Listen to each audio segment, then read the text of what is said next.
Hello everyone, welcome back in English यान, जहां हम सीखते हैं इजी वे में इंग्लिश को, वो भी आपकी अपनी मनपसंद भाषा हिंदी में। फ्रेंड्स, आज का हमारा टॉपिक है वर्ब एंड इट्स टाइप्स, यानी कि क्रिया और उसके प्रकार। वर्ब का मतलब होता है क्रिया। अगर आप लोगों को वर्ब के बारे में डिटेल में जानना हो तो हमने सब्जेक्ट, वर्ब और ऑब्जेक्ट पर एक स्पेशल वीडियो बनाई है। आप उस वीडियो को डिस्क्रिप्शन में दिए गए वीडियो के लिंक पर जाकर चेक कर सकते हो। फ्रेंड्स, आज की इस वीडियो में हम वर्ब यानी कि क्रिया को थोड़ा सा डिटेल में जानने की कोशिश करेंगे। वर्ब यानी कि क्रिया।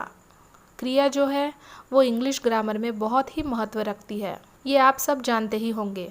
इसीलिए फ्रेंड्स, आपको इस वीडियो को बिना स्किप किए लास्ट तक देखना है, ताकि आपको बाद में आगे चलकर वर्ब इस चैप्टर में कोई भी कन्फ्यूज़न ना हो। तो चलिए वीडियो को स्टार्ट करते हैं।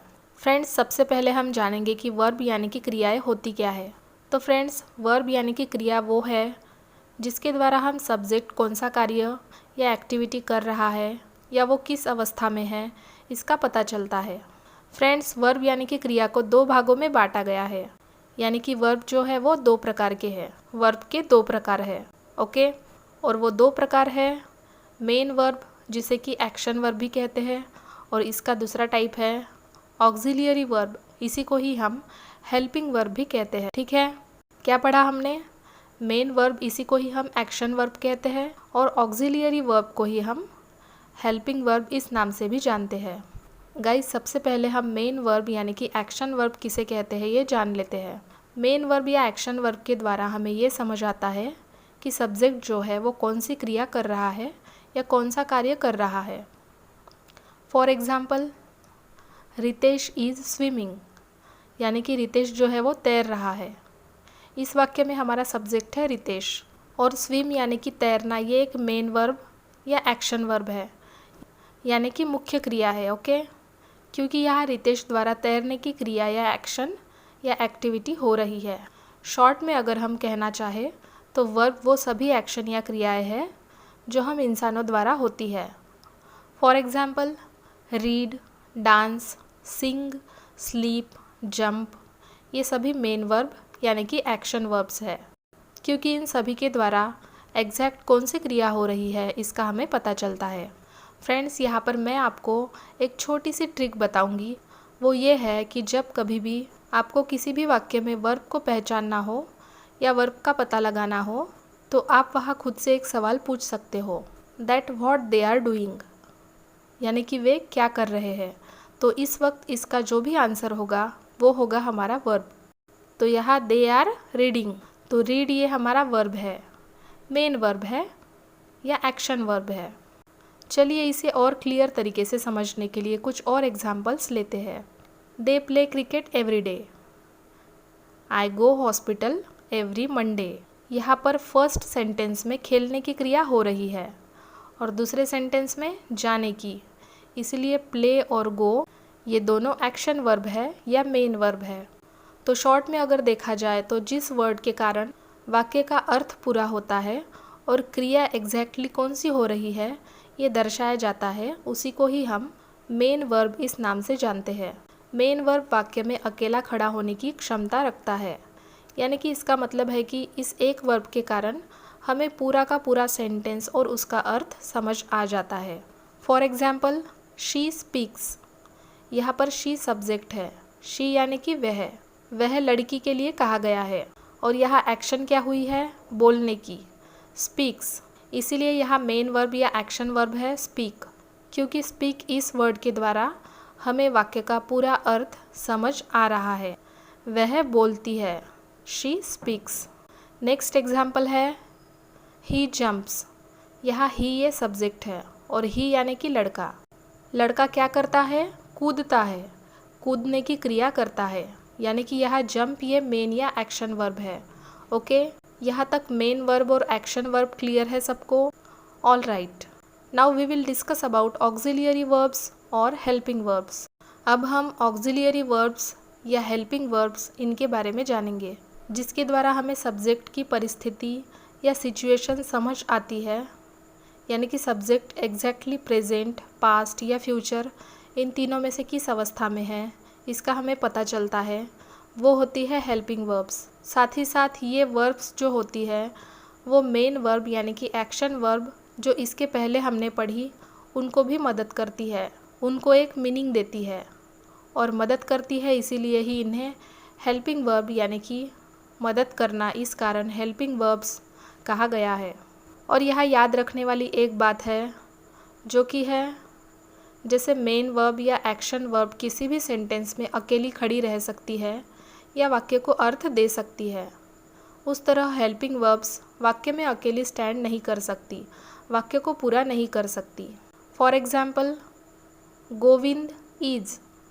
अब गोविंद इज़ वॉट, यहाँ गोविंद ये सब्जेक्ट है और इज़ ये एक हेल्पिंग वर्ब है। अब यहाँ देखिए केवल हेल्पिंग वर्ब के द्वारा सेंटेंस का पूरा अर्थ यहाँ हम समझ नहीं पा रहे हैं, क्योंकि गोविंद इज़, गोविंद क्या, आगे हमें कुछ भी समझ नहीं रहा है इस हेल्पिंग वर्ब के द्वारा। अब इस सेंटेंस को आप देखिए, गोविंद इज़ सिंगिंग।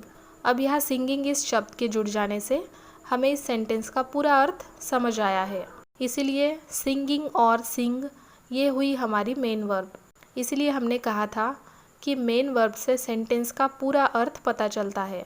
ये ऐसी वर्ब है जो वाक्य में खुद अकेली स्टैंड कर सकती है बिना किसी के मदद के सिवा। ठीक इसके उल्टा हेल्पिंग वर्ब जो है ये वाक्य में अकेली स्टैंड नहीं कर सकती, इनको मेन वर्ब के सहारे की ज़रूरत पड़ती है। जैसे यहाँ इज़ इस हेल्पिंग वर्ब को सिंग इस मेन वर्ब की मदद की ज़रूरत पड़ी। सेंटेंस को एक पूरा अर्थ देने के लिए हमें हेल्पिंग वर्ब के साथ मेन वर्ब को यूज़ करने की ज़रूरत पड़ती ही है।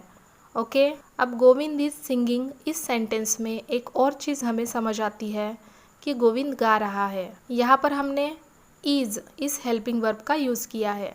इसका यहाँ मतलब है कि वर्तमान में यानी कि प्रेजेंट में गाने की क्रिया हो रही है। इसके द्वारा हमें सब्जेक्ट के अवस्था या स्थिति का पता चलता है। सब्जेक्ट किस अवस्था में है तो वो प्रेजेंट की अवस्था में है। अब फ्रेंड्स आइए इसे और भी बेहतर तरीके से समझने के लिए हम कुछ और एग्जाम्पल्स देख लेते हैं।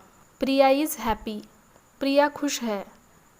यहाँ प्रिया कोई काम नहीं कर रही, पर उसकी अवस्था स्थिति यहाँ बताई जा रही है कि प्रिया खुश है, और इज़ इस हेल्पिंग वर्ब के द्वारा ये सेंटेंस प्रेजेंट यानी कि वर्तमान काल का है, ये हमारे ध्यान में आता है।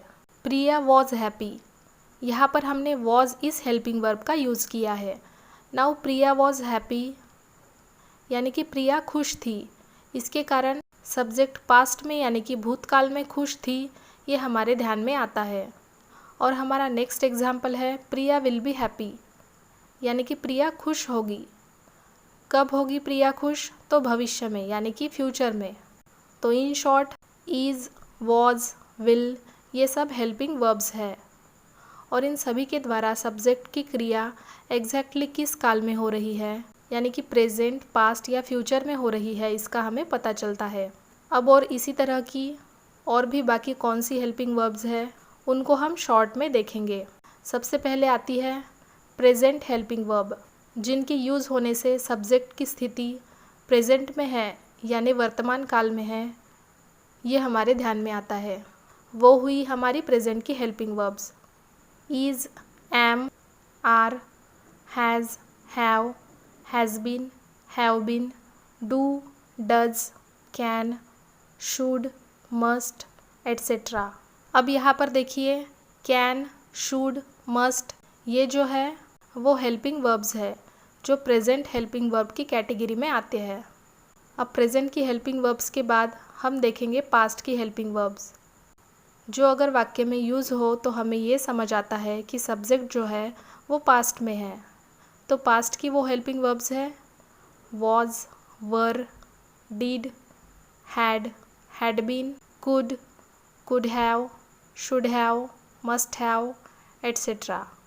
इसमें भी यूज़ होने वाली ये जो हमें दिख रही है could have, should have, must have, ये सभी मॉडल हेल्पिंग वर्ब्स है जो पास्ट हेल्पिंग वर्ब्स की कैटेगरी के अंदर आते हैं।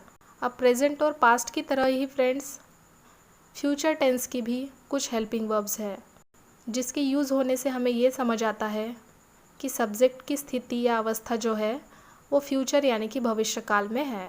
तो फ्यूचर की वो हेल्पिंग वर्ब्स है will have, will have to. यहाँ पर विल हैव टू ये मॉडल हेल्पिंग वर्ब है जो फ्यूचर टेंस के हेल्पिंग वर्ब की कैटेगरी में आती है। अब ये मॉडल वर्ब्स क्या होती है, ये आप लोगों में से बहुत से लोगों को पता हो भी सकता है या कुछ लोगों को इसके बारे में बिल्कुल भी पता नहीं भी हो सकता है। तो फ्रेंड्स, मॉडल वर्ब्स क्या होती है, वो कौन कौन सी है, इसके ऊपर हम जल्दी एक सेपरेट वीडियो आप सब लोगों के लिए लेकर आएंगे, ओके, जिसमें हम सभी मॉडल वर्ब्स का डिटेल में अभ्यास करेंगे। सो फ्रेंड्स, इस तरह आज हमने इस वीडियो में वर्ब्स के बारे में सीखा।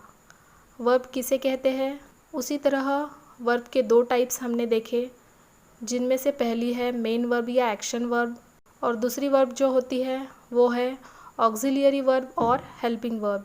सो फ्रेंड्स, आई होप इस वीडियो के द्वारा अब यहाँ पर आपको वर्ब ये चैप्टर क्लियर हो चुका होगा। वर्ब से रिलेटेड आपके और भी कोई डाउट्स एंड क्वेरीज हो तो आप हमें उसे कमेंट बॉक्स में कमेंट अवश्य करें ताकि हम आपकी पूरी सहायता कर सकें। और इसी तरह से इजी वे में English grammar and communication skills learning सीखने के लिए हमारे इस चैनल को ज़रूर से सब्सक्राइब कर लीजिए। जल्द ही मिलते हैं एक नए टॉपिक को आप सब लोगों के लिए लेकर। तब तक keep learning, keep practising, keep sharing. Bye bye and take care.